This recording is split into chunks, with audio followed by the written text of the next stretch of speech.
And today's Routh is in two parts, and we begin with a celebration of poetry. And Mr. Dinnan is going to speak to us about the Housman Verse competition, after which we'll hear the winning entry. Mr. Dinnan. Good morning.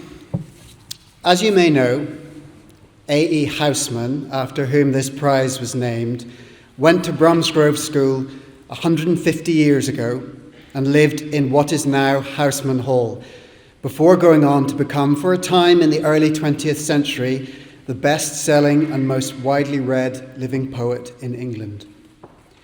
The theme for this year's Housman Verse Prize was play. I shared the entries with all the teachers sitting behind me, and trust me when I tell you that so many replied to say how moving they found your writing. The observations of play captured in your poems clearly took you back years as you wrote them. But for us, it was decades, and all the more moving for it. Brilliant poetry somehow captures something that you instantly recognize as true, at the same time as revealing something about it which you hadn't realized or had forgotten, and all of you achieved that in your poems.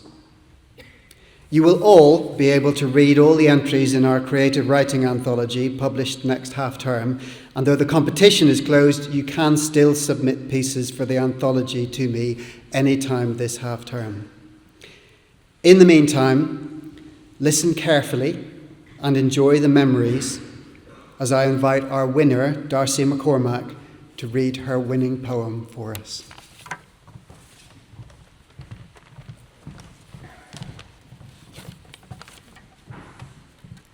In prep, I stood every morning by the chessboard.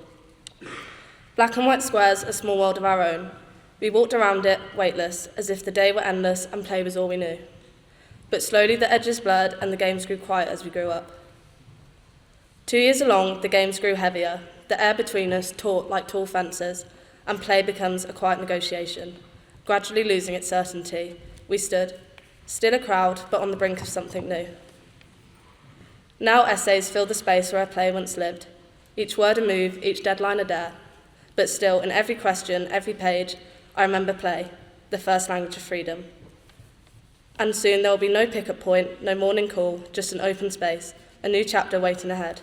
As I step forward, knowing this is a different kind of game, I must learn to play in a world without squares, where every move is unknown and every step is a beginning.